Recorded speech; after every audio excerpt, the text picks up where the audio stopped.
Good morning. I am Ryan Van Lenning. I'm founder of Wild Nature Heart, and I am an ecotherapy teacher with the Earth Body Institute. And I'm here with Ruth Wharton, who is the founder of Wild Mountain Retreats in Colorado and an experienced wilderness rite of passage guide in the lineage of School of Lost Borders. Ruth is a licensed professional counselor, a wilderness therapist, a play therapist, a wilderness first responder, and has worked in a variety of settings from wilderness programs, teen centers, counseling and crisis centers, schools, and private practice settings supporting diverse people in meaningful life passages. And Ruth developed both the Women's Fast and the Queer Quest at School of Lost Borders. I met Rue last fall during my second wilderness ceremony and guide training with the School of Lost Borders. And I was fortunate enough to meet you as one of my phenomenal guides, along with Larry Hobbs. And I was just profoundly moved by how you were able to see people and how you somehow embodied this beautiful balance of tenderness and fierceness as you held people and their stories, and how you held my own ceremony, and as well as being a model guide that just embodied power and fierceness. So first I wanted to say thank you, Ruth, and thank you for that and who you are. And thank you for joining today for this conversation about wilderness ceremony. So welcome. Thanks, Ryan, for having me. So I think I'll just want to start off by hearing a little bit about how you came to this work. I myself came to wilderness rite of passage work relatively recently, just in the past few years, but you came to it relatively early in your life. So I'd love to hear about your journey to this field. Thanks. Yeah, I came to the wilderness. I came to the School of Lost Borders when I was 21 years old, and I had signed up for one of their vision fasts. I had had some experience at that time with some wilderness work. I was at Prescott College. I just started studying therapeutic use of the wilderness and had gone through a solo experience with the orientation there. But when I came to the School of Lost Borders, it was very different. I think one of the most powerful things for me was I was one of the youngest people in the group, and there were, elders, there were middle-aged people, there were older people in their later 20s.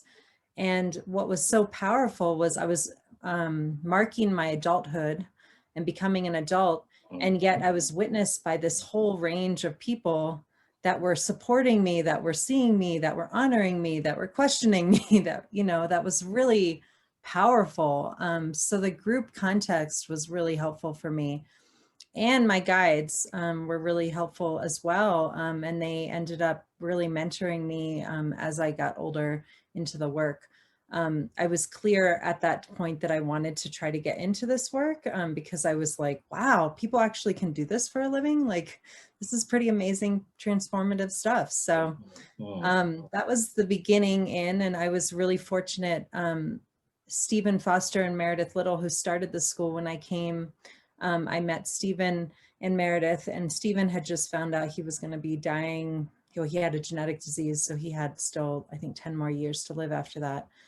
But really, they all took me under their wing and really mentored me and were strong elders for me. Emerald North, Joseph Lazenka, Sylvia Talavera, and they all supported me. And so they gave me opportunities to be able to guide, which I feel very privileged about and fortunate.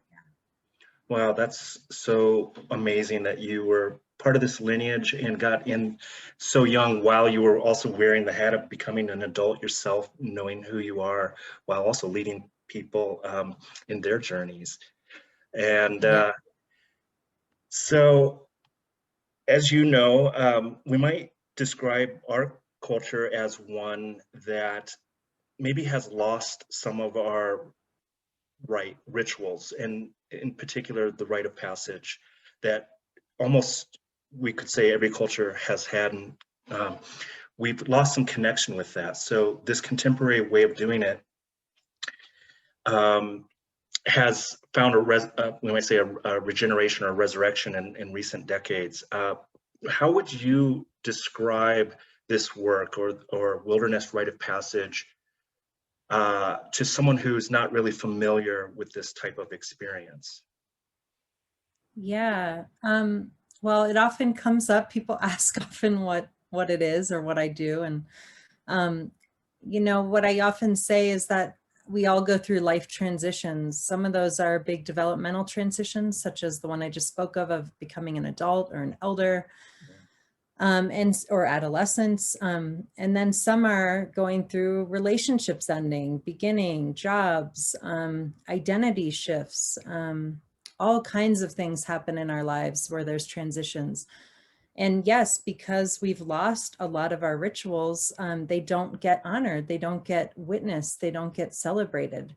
And so the wilderness rites of passage work is really about having people come out into nature to honor, celebrate, to be with all that's changing in their lives. And what we find is that being away from the distractions of our day-to-day lives, our families, our computers, our phones, can be really helpful to just be in nature where the present moment is so palpable, where we can't control everything, where nature speaks to us and mirrors to us all aspects of being human, the wholeness of us. And so a lot of the wilderness rites of passage work is really empowering. It's about honoring all of us, those parts of us that sometimes we don't want to acknowledge or see, and to really in that transition leave behind what doesn't serve on the land, and to symbolically do that in what we call self-generated ceremonies. So basically anything that is right for you. We really support people in bringing their own traditions in. If they don't have traditions, maybe they pick up a pine cone and throw it off the cliff or in the river as a symbol to let go of something. And then they move into this in-between time of where are they going next, and then they move out. So the whole experience, that's a very brief explanation of it, but is again really focused on a community of people that witness you, and then solo time in nature, and then returning and then integrating that into your life. And that can be very powerful with transitions we go through in our day-to-day lives, in our developmental lives.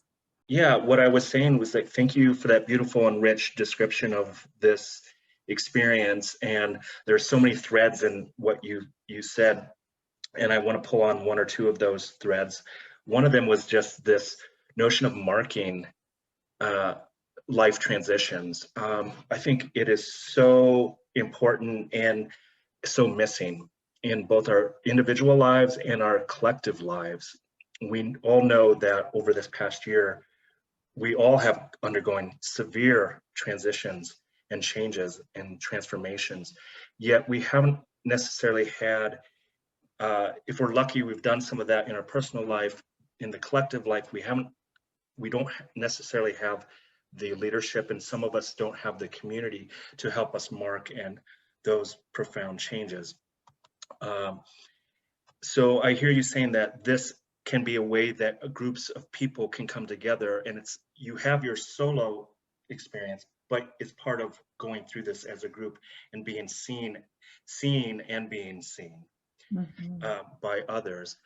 And so that second thread I wanted to pull on was just the seen and being seen part of this, because from my own experience, recalling being with you and was it 7 other people going through the ceremony, you and then you and Larry as guides, that was as powerful of an experience as my time on the land. And so maybe we can talk a little bit about that seeing and being seen, or mirroring is part of that, which is big in the School of Lost Borders tradition.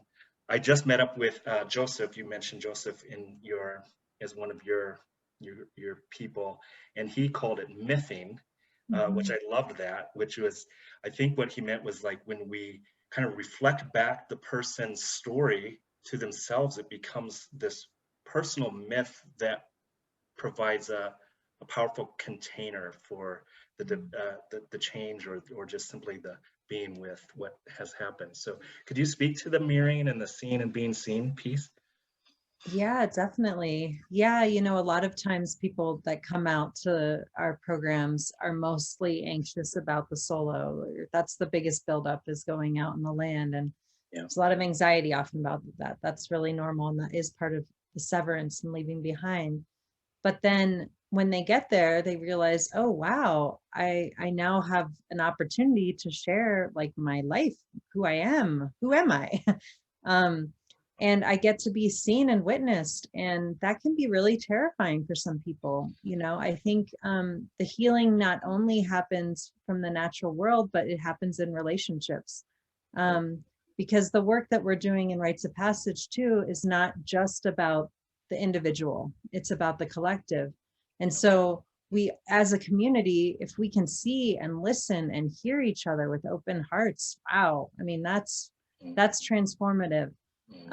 As well as belonging. I feel like this work has a lot to do with belonging. Not only belonging and having a place on this earth where we feel connected to the land, but belonging in community, being seen as an important part of community, that you have gifts to offer your community, and that your community, it's a reciprocal relationship. So that's really important. And the mirroring piece is a really beautiful process of connection. So when people come back from the land, whether it's for just a day walk, or maybe they come back after a few hours on the land, or maybe it's for overnight or 4 nights out on land, they have a story to share.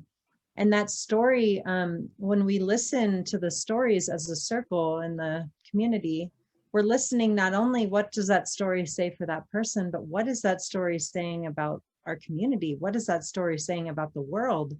What wisdom is coming from the land through this person that they have to offer us? And as guides, we hold that story, we listen deeply. And when I say listen deeply, I listen with my body.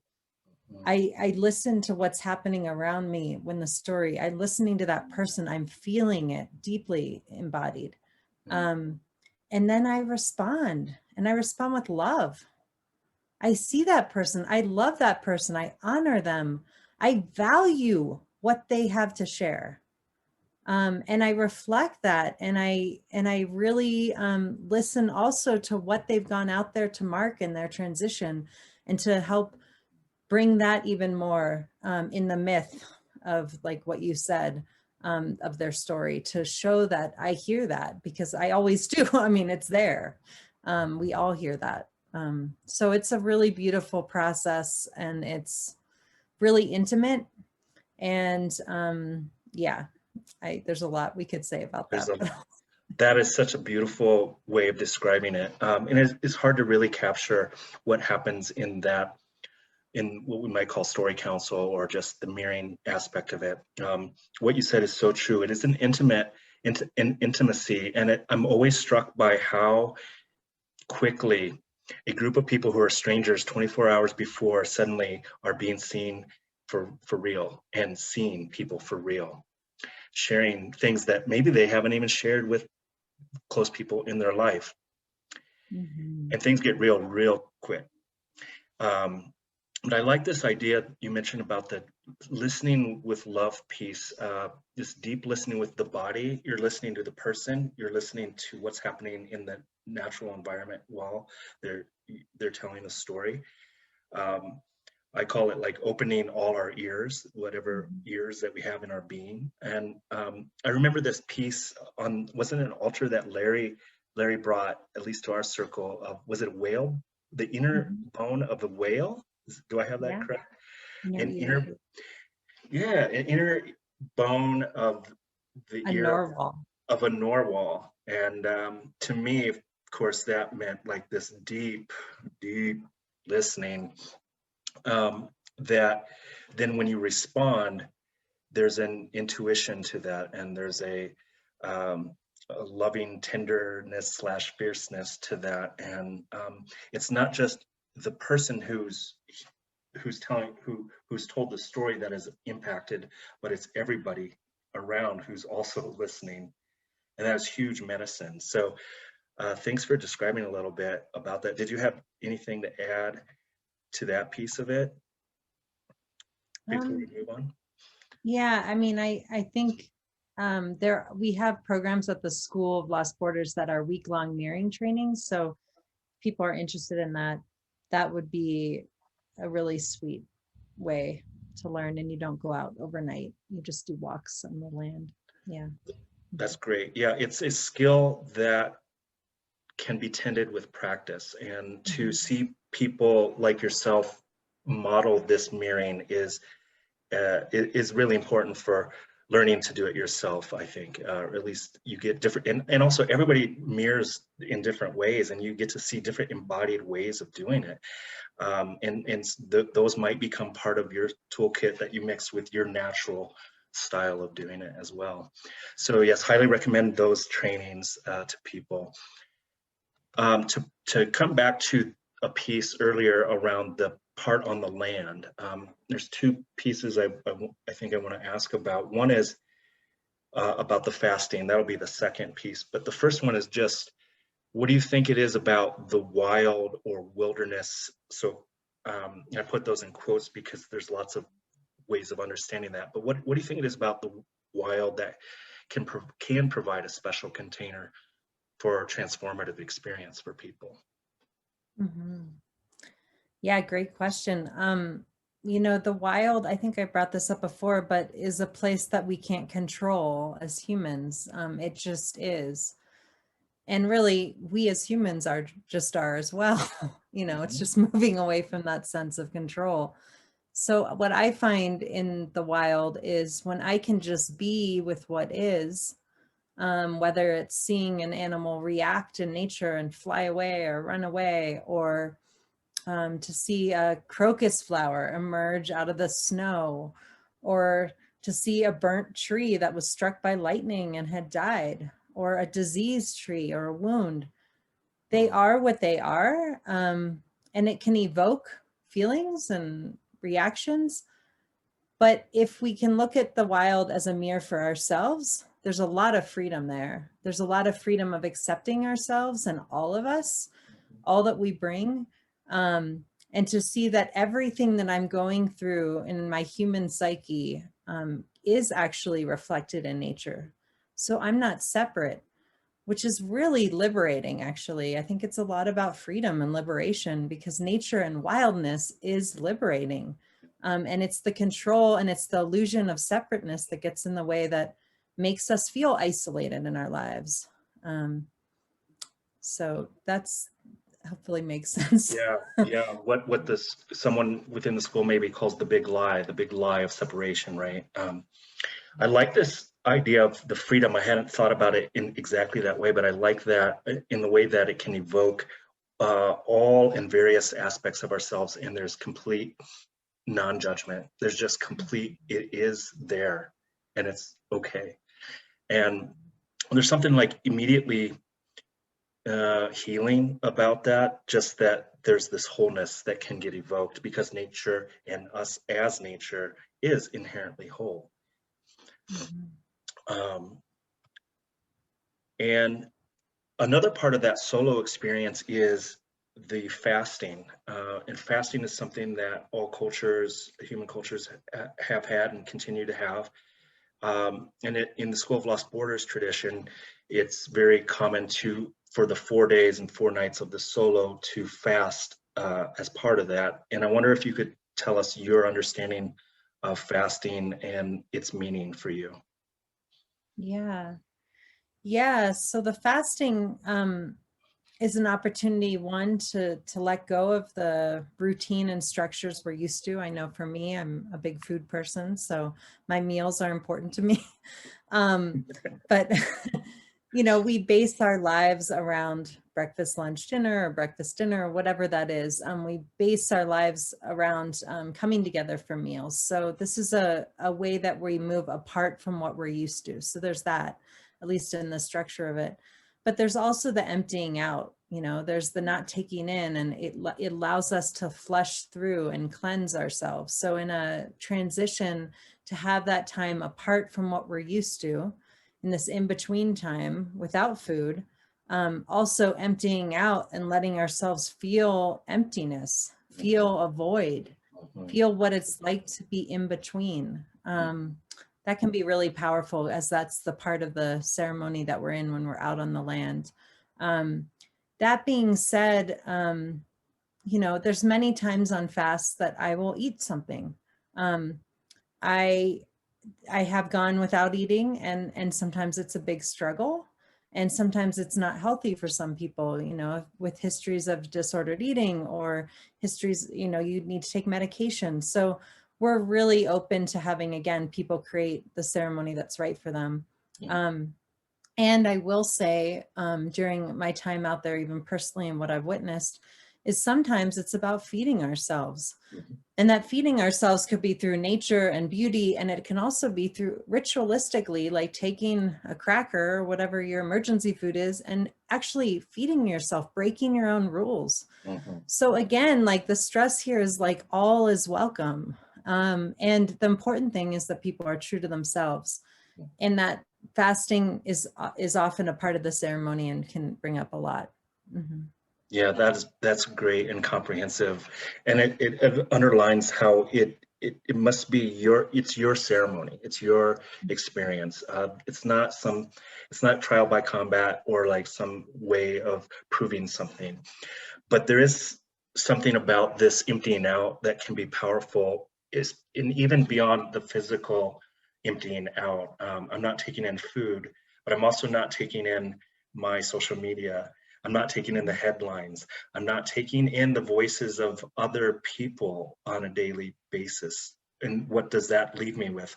Well, it leaves me with myself and wild nature and what I can hear without the continual input that our culture is so wonderfully advanced at doing. So that for me, also that can be powerful emptying out.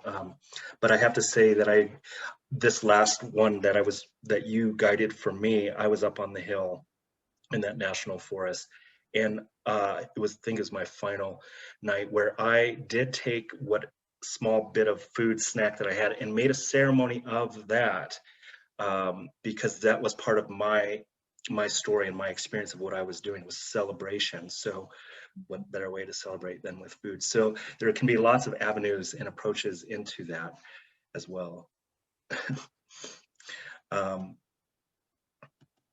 But it's interesting that tell me if you think this is true. Some people will come to the ceremony with one of their big trepidations will be oh, how can I go 4 days without food? Can you speak to that in your experience of people having fear around that or anxiety around that? Yeah, so for a rite of passage, we often say there needs to be an edge, meaning some ordeal that you're experiencing, and whether that's perceived or real, you know, we hope to keep people safe, obviously, through this physically and to be able to come back. So we always ask people to drink water while they're fasting, for instance. But oftentimes that is the biggest edge for people, is that they're not going to have food, and I've never gone without food, or how does that work, or, you know, I'm going to be hungry.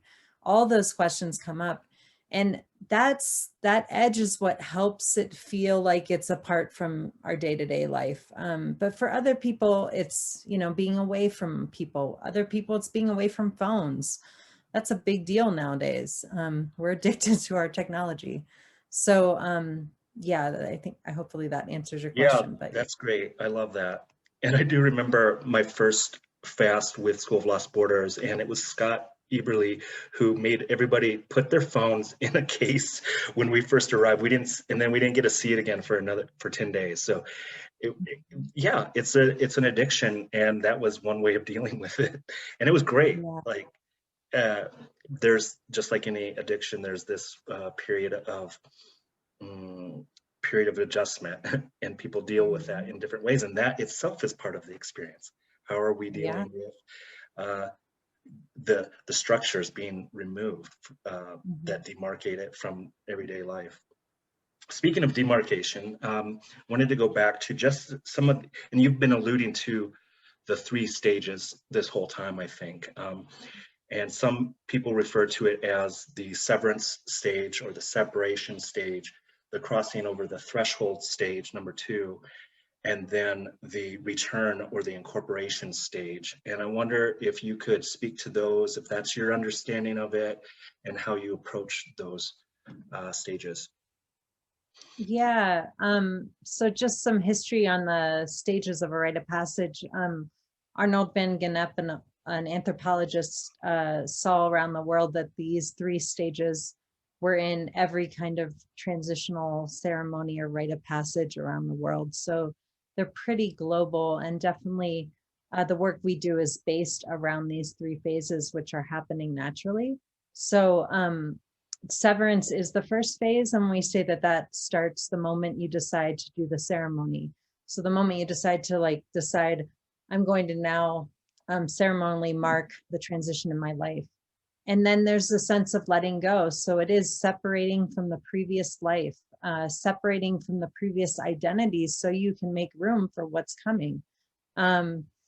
And that can look all different ways, and just preparing to come on an experience like this, a lot gets stirred, a lot of anxiety comes up often, a lot of old patterns that maybe you want to leave behind, or maybe you can't, all different things.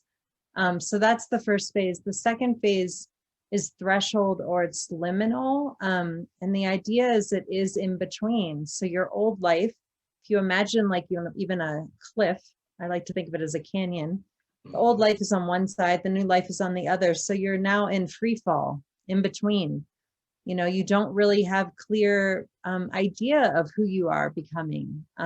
You're not really clear yet. Is it really gone? Is the past gone?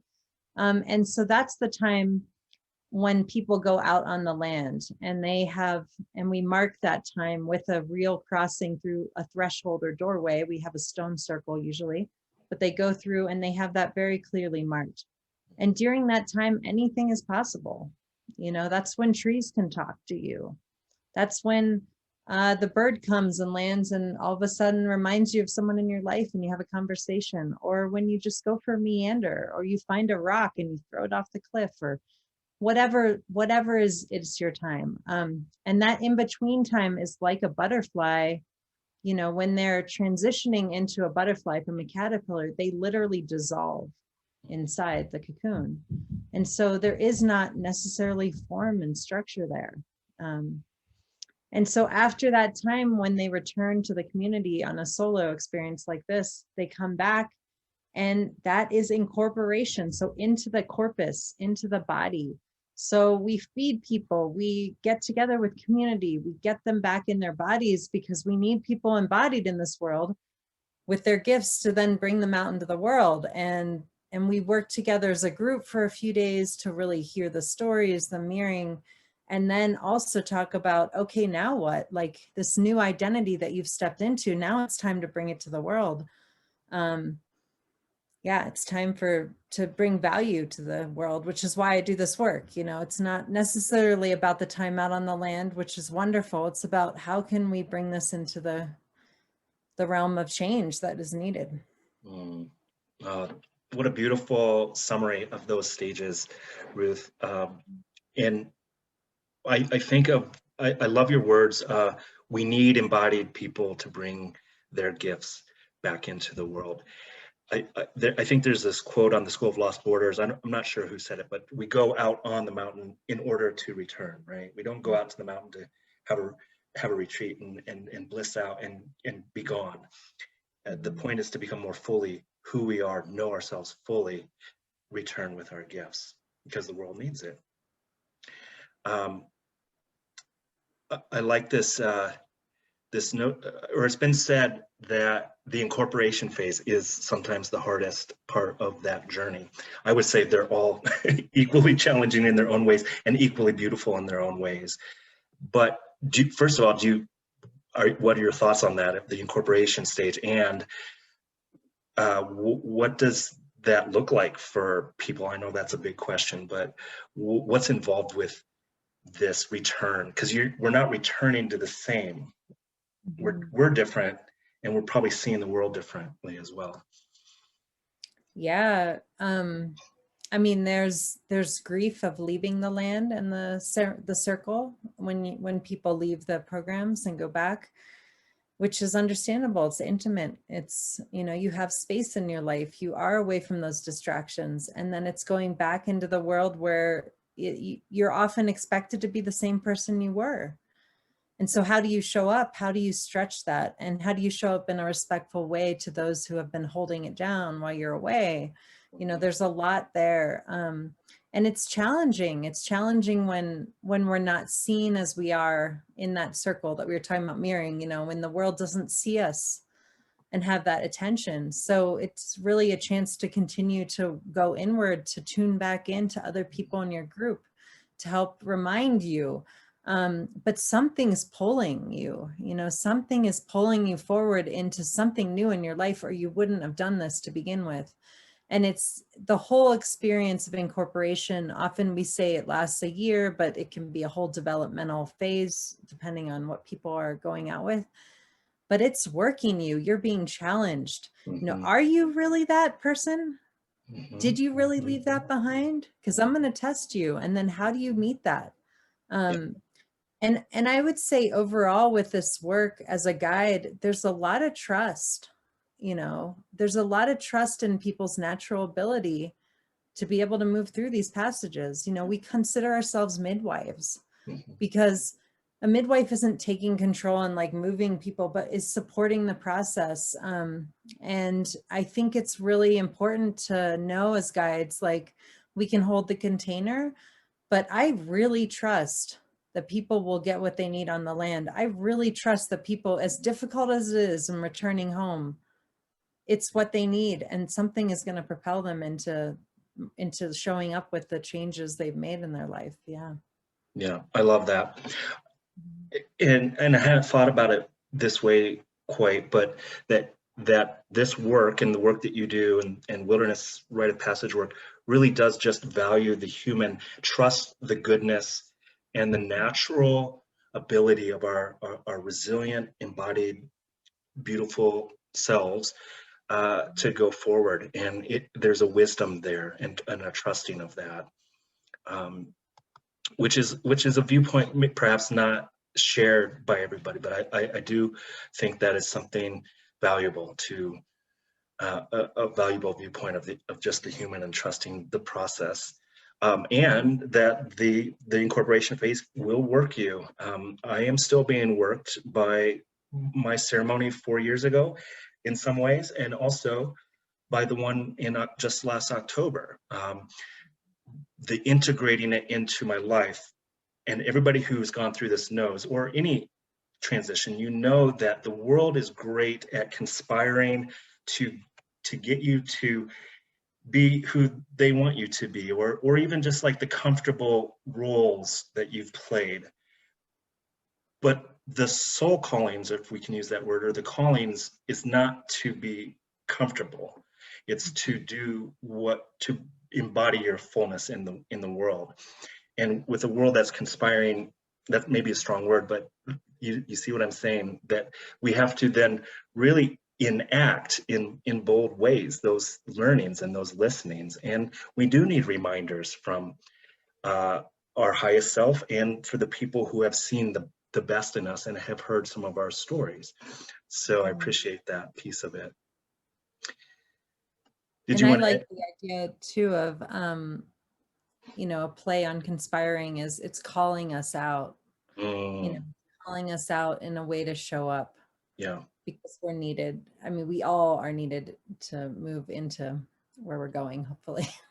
And show up as our authentic selves and not something that others have defined, especially not the dominating and dominator culture has defined for us. Which kind of leads into my next question, one of, I think, the penultimate question here, which is, where do you think the growing edges are in this field of wilderness rite of passage going forward, given our immense intersecting ecological and social crises we're facing? It's a big question. It's a big question.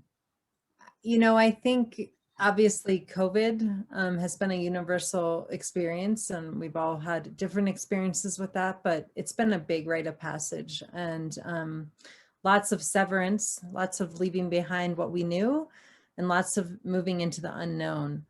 I don't know if we're yet at incorporation as a collective global experience, but there's a lot to be gained from this, from consciously being with the ceremony, consciously being with these aspects of what it is to change, and as humans, what it is to evolve. And I think right now with social justice and justice issues and equity are so important too, and that wilderness experiences haven't been accessible to all people. So that's something I feel is a growing edge.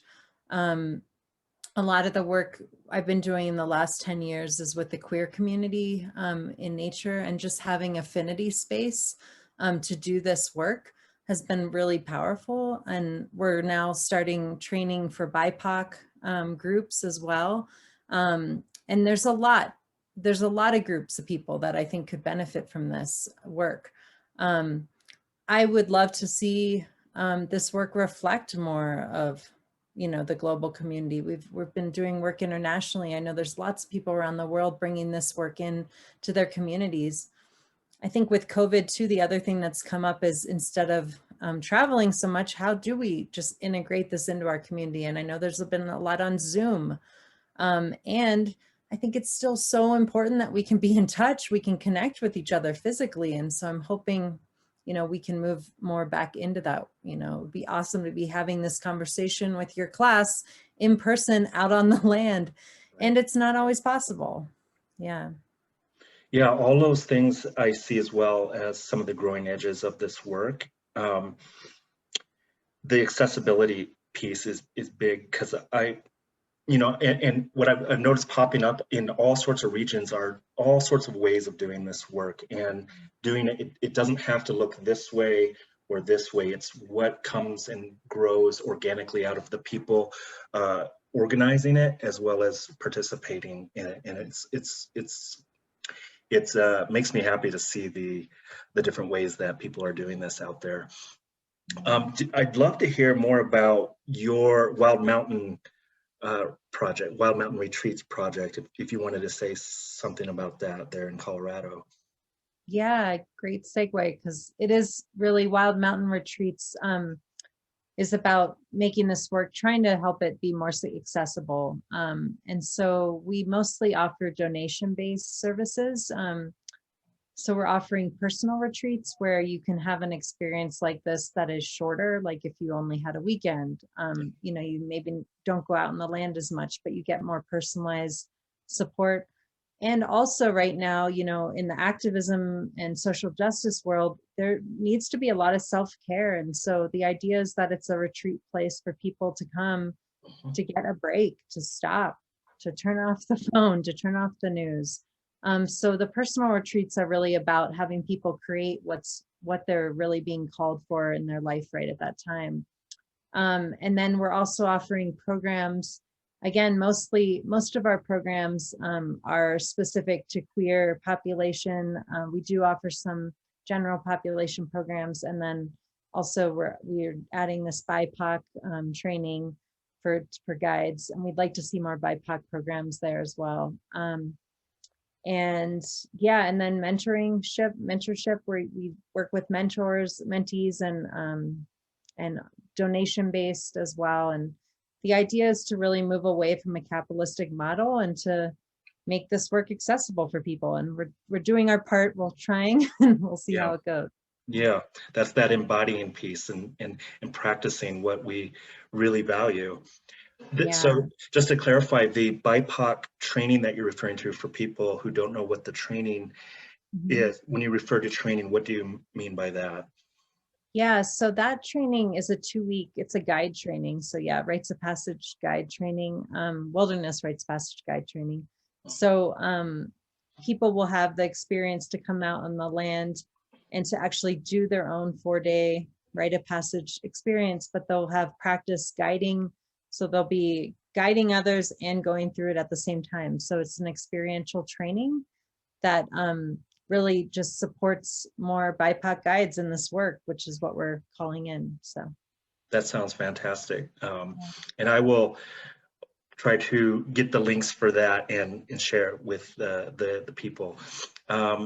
So we're coming up on our time here, so I wanted to just open it up to anything else you would like to add. I know that there's lots of other things that we could dig into, but something that's maybe on the top of your heart right now with regard to this work, or things coming up, or things you want to point people to.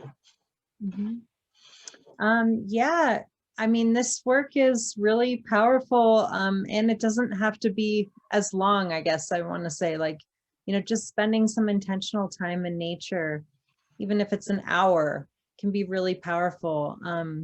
And so that's something people in your class may want to practice. I'm sure you all do, but just like going out with an intention or with a question and separating that time from your day-to-day life can be really powerful. There's a lot of organizations out there. The School Lost Borders, obviously we've talked about. We have a new website coming out in the next few weeks that I've been working on, so it should be a little easier to navigate. But has a lot of trainings, mirroring trainings, guide trainings, all kinds of trainings, and programs. But I do believe as a guide, if you're getting into this work, it's so important to experience it yourself.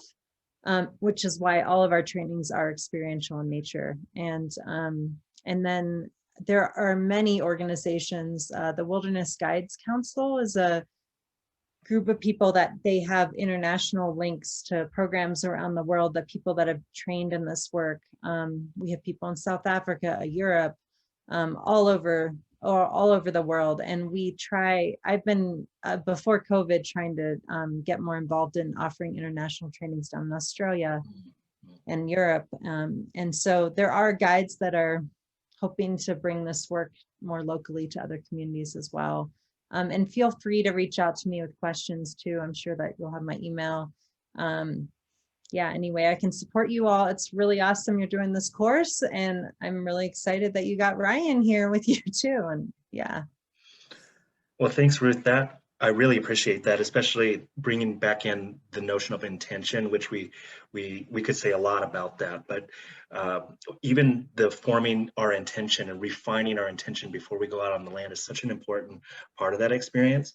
But it's something that we can bring to every day, to go for a walk. What is my intention in the moment?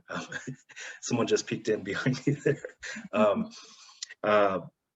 So yeah, and we will be talking about that. So I think we're coming on our time here. I want to say there's so many avenues into this work, and I'm glad we were able to explore some of those avenues into wilderness rite of passage.